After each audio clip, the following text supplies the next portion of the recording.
Olá a todos. Hoje eu gostaria de falar um pouquinho sobre medição de idade de rocha. Tá? Quando a gente fala que a gente mede a idade da rocha utilizando o urânio 238, que se transforma em chumbo, o que a gente quer dizer com isso, na verdade, é que a gente não mede a quantidade de urânio e chumbo dentro da rocha.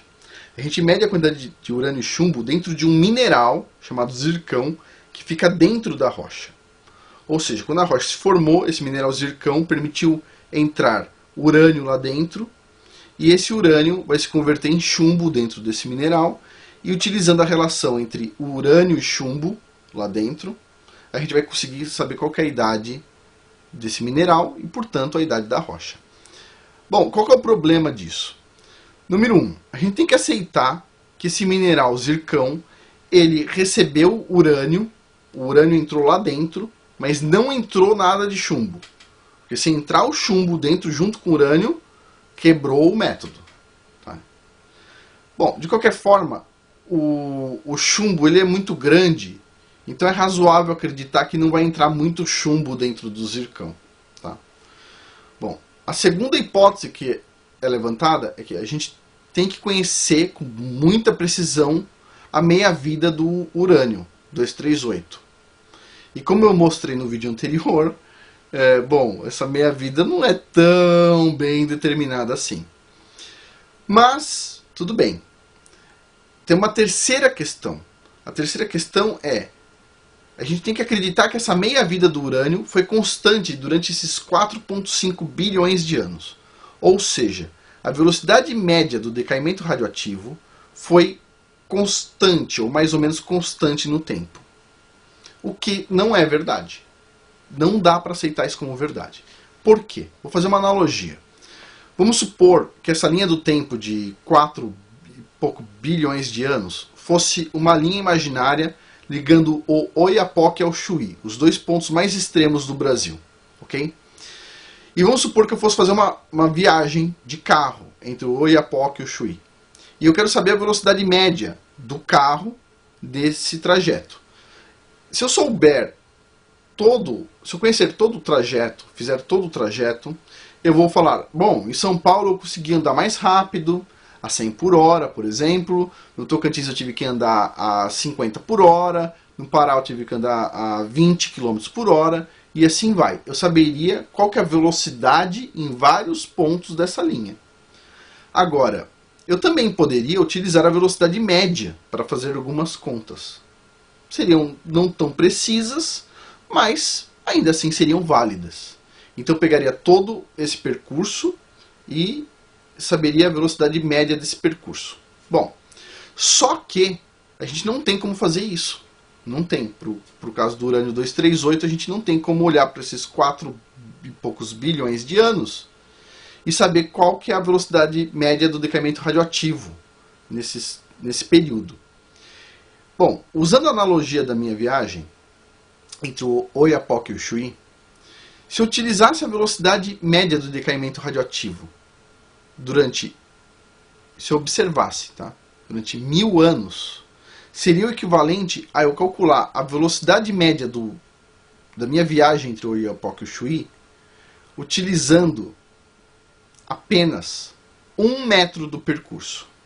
Ou seja, meu carro andou 1 metro, uma velocidade lá, por exemplo, de 1 km por hora, nesse 1 metro, e eu vou extrapolar isso para todo o percurso. É óbvio que isso não está correto. É óbvio.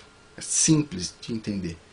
Agora, se a gente fizesse uma medida de 1 ano apenas, tirasse a velocidade média do decaimento radioativo durante 1 ano, seria o equivalente a calcular a velocidade média do meu percurso entre o Oiapoque e o Chuí, utilizando apenas o primeiro milímetro da viagem. O primeiro milímetro da viagem. Ou seja, liguei o carro fez isso aqui, e eu vou falar, bom, o carro andou 0,01 milímetro por hora, sei lá. E aí eu vou falar, bom, então eu vou fazer esse trajeto utilizando essa velocidade. Vocês percebem como é complicado acreditar que a velocidade do decaimento radioativo do urânio foi a mesma durante todo esse período enorme? Bom, essa é uma falha. De qualquer forma, esse urânio que está lá dentro do zircão, ele realmente se converte em chumbo, tá? E ele libera, com isso, um núcleo de hélio, tá? Ele libera hélio lá de dentro, tá? Esse hélio escapa das rochas e ele consegue ir para a atmosfera. Se nós só sabemos quanto tem de urânio nas rochas e a gente sabe quanto que tem de hélio que foi fabricado nesse decaimento do urânio nas rochas, e a gente também sabe qual que é a velocidade de escape desse hélio para a superfície, e a gente consegue medir a quantidade de hélio na atmosfera, a gente consegue estimar quantas conversões de urânio para tório e etc. até chegar no chumbo houve. E o que a gente observa na nossa atmosfera terrestre é que a gente só tem 5 partes por trilhão de hélio. Se a gente utilizar isso no mesmo modelo que o pessoal usa para calcular a idade da Terra, em 4,5 bilhões de anos, nós vamos chegar, na verdade, utilizando o hélio, a gente vai chegar numa idade máxima da Terra em 6.000 anos. Então existe um paradoxo aí. A mesma metodologia te diz que a Terra tem 4,5 bilhões de anos e que a Terra tem no máximo 6.000 anos. A mesma metodologia. Bom, quem está certo? A gente não sabe explicar, na verdade a gente não, né? Os geólogos não sabem explicar por que está faltando hélio na atmosfera. Ué, se todo esse urânio converteu em chumbo, essa quantidade absurda de chumbo, tem que ter uma quantidade ainda mais absurda de hélio. Se a Terra tivesse 4,5 bilhões de anos, deveria ter muito hélio na atmosfera terrestre.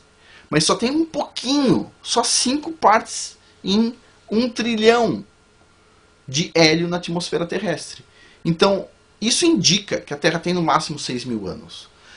E o que explica as observações que nós temos hoje é que a meia-vida do urânio 238 variou ao longo do tempo. Ela não foi constante nos 4,5 bilhões de anos. Ela sim teve um pico, converteu mais urânio de urânio para chumbo, teve mais conversão de urânio para chumbo durante um período, e depois essa velocidade média de decaimento radioativo mudou novamente. É isso que hoje a gente começa a entender melhor, e vocês vão ver a implicação disso no próximo vídeo e nos próximos vídeos, que eu vou falar sobre a tectônica e a geologia adaptada para um modelo com uma Terra mais jovem. Bom, de qualquer forma, as evidências que a gente tem é que a Terra é muito jovem, ela não tem mais do que 6.000 anos, e, puxa, isso muda toda a ciência do jeito que a gente conhece. Não dá para ter evolucionismo com uma Terra com 6.000 anos apenas, não dá para formar uma Terra com base na gravitação, girando lá poeira num sistema solar em 6.000 anos, não dá para fazer nada em 6.000 anos. Se a Terra tem esses 6.000 anos, e eu vou mostrar que tem, com base em artigos da Nature e Science, bom, a Terra foi criada e, bom, isso todo mundo que está vendo o vídeo já sabe, né?